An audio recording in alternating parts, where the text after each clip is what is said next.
corona ini kalau kita pahami dari kacamata orang beriman, hendaknya menjadi wasilah bagi kita untuk lebih percaya dengan keakbaran Allah, bahwa Allah benar-benar menunjukkan kuasanya. Hanya satu virus kecil yang tidak bisa terlihat oleh mata itu sudah mampu kemudian menjadikan bumi dan dunia ini kacau balau. Baru ini ya, biasanya kan ada bahasa bersatu kita teguh, berpisah kita runtuh. Tetapi gara-gara kasus corona ini justru sebaliknya, kan? Berpisah kita selamat, bersatu malah kita tidak selamat gara-gara corona. Lah maka seharusnya ini menjadi wasilah bagi kita untuk lebih mencintai Allah, mengakui segala keakbaran dan kuasanya, bahwa dengan hanya satu virus kecil saja ini mampu merubah dunia. Tidak hanya Indonesia ya, dicatat tidak hanya Indonesia, tapi seluruh dunia semuanya bergejolak gara-gara corona. Tidak hanya faktor kesehatan yang kemudian terganggu. Kalau kesehatan jelas, lebih dari itu apa coba? Sosial, pengajian-pengajian terganggu, kita silaturahmi terganggu, kan? Kemudian ibadah, coba Anda lihat, ke masjid kita nggak bisa karena khawatir. Wah itu ke masjid aja masa takut Gus? Kan kita mau dekat dengan Allah. Sudahlah, hari ini yang dibutuhkan itu bukan ahli berpendapat, tapi ikutlah kepada pendapatnya para ahli. Kalau para ahli seperti di MUI sudah mengatakan jangan, tentunya sudah dengan kajian yang mendalam. Sudah, kita ngikut saja. Jangan mengikuti ego ibadah kita, kemudian kita justru ikut-ikutan sakit. Apalagi yang terganggu. Ekonomi jelas. Bagaimana kemudian pasar-pasar sudah mulai banyak yang tutup.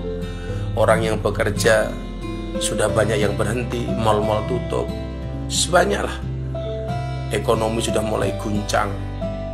Tidak hanya ekonomi di Indonesia, perekonomian dunia bahkan. Kalau kita berbicara rupiah ke dolar, sudah naik begitu signifikan dan seterusnya. Maka hari ini seharusnya yang kita lakukan adalah kita sama-sama minta sama Allah, dari rumah masing-masing, dari setiap individu, semuanya menjadi takut dengan Allah, kemudian minta sebenar-benarnya, sebaik-baiknya, sekhusyuk-khusyuknya, minta sama Allah supaya kemudian virus ini segera diangkat oleh Allah, segera virus ini mendapatkan obatnya. Karena kita meyakini tidak ada satupun sakit ketika Allah berikan kepada manusia kecuali Allah memberikan obatnya. Tidaklah Allah memberikan ujian kecuali kita bakal lulus menghadapinya. Tidaklah Allah memberikan soal kecuali Allah juga memberikan kunci jawabannya. Nah, maka hari ini mumpung kita semuanya beruzlah, bertahanus, wukuf di rumah masing-masing, alangkah baiknya kemudian kita semuanya sama-sama minta kepada Allah. Ya Allah, corona ini makhlukmu. Saya minta kepadamu ya Allah untuk segera mengangkat makhlukmu, untuk segera menghilangkan makhlukmu ini dari muka bumi ini. Toh kemudian Allah mengatakan dalam Al-Quran, la yukallifullahu nafsan illa wus'aha. Tidaklah kemudian Allah akan memberikan beban kepada kita melebihi batas kemampuan kita. Kalau kemudian Allah punya kuasa bisa membuat Nabi Muhammad SAW dari Baitul Maqdis di Palestina naik sampai ke langit ketujuh Sidratul Muntaha, tentunya Dia Allah yang hari ini memberikan ujian cobaan kepada kita, corona, dan pasti Allah sudah menyiapkan obatnya, dan pasti Allah akan segera mengangkat ujian ini selama kemudian kita lebih dekat dengan Allah Subhanahu wa Ta'ala.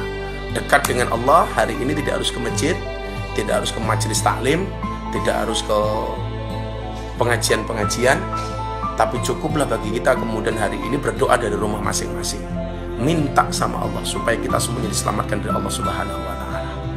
Kalau kemudian Allah kasih kita masalah, kalau dulu pernah Anda menyimak pengajian saya, sama halnya ketika kita dilempar, ketika anjing itu dilempar kerikil, maka oleh anjing itu yang dilihat adalah kerikilnya, bukan yang melemparnya. Seharusnya ketika kita dikasih masalah oleh Allah, jangan seperti anjing itu, tetapi seperti seorang laki-laki ketika dilempar kerikil oleh seorang wanita, maka yang dikejar bukan kerikilnya tapi wanitanya. Artinya apa?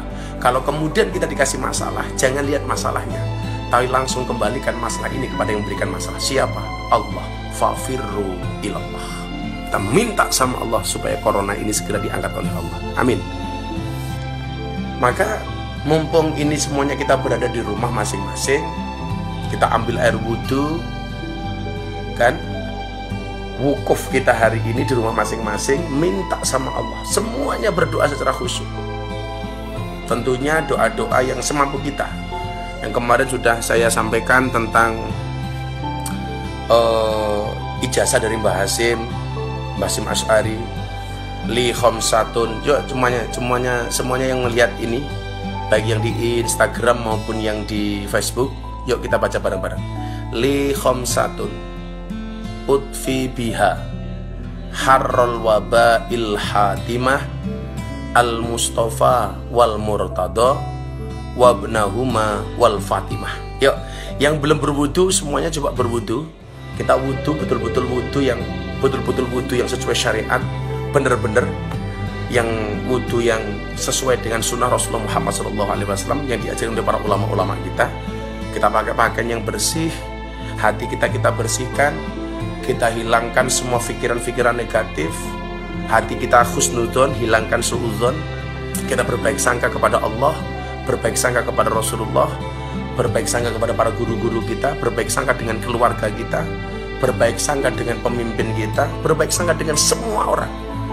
Kenapa? Karena saya meyakini sakit itu awalnya dari dalam hati.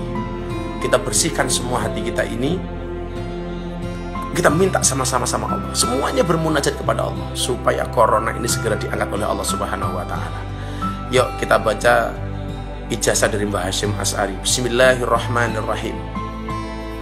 Li khamsatun utfi biha harral waba al hatimah al mustafa wal murtada wabnahuma wal fatimah. Li khamsatun utfi biha harral waba al hatimah al mustafa wal murtada wabnahuma wal fatimah. Sekali lagi, li khamsatun utfi biha harral waba al hatimah al mustafa wal murtada wabnahuma wal fatimah. Boleh dilakukan. Li khamsatun utfi biha harral wabail hatimah al mustafa wal murtada wabnahuma wal fatimah. Minta sama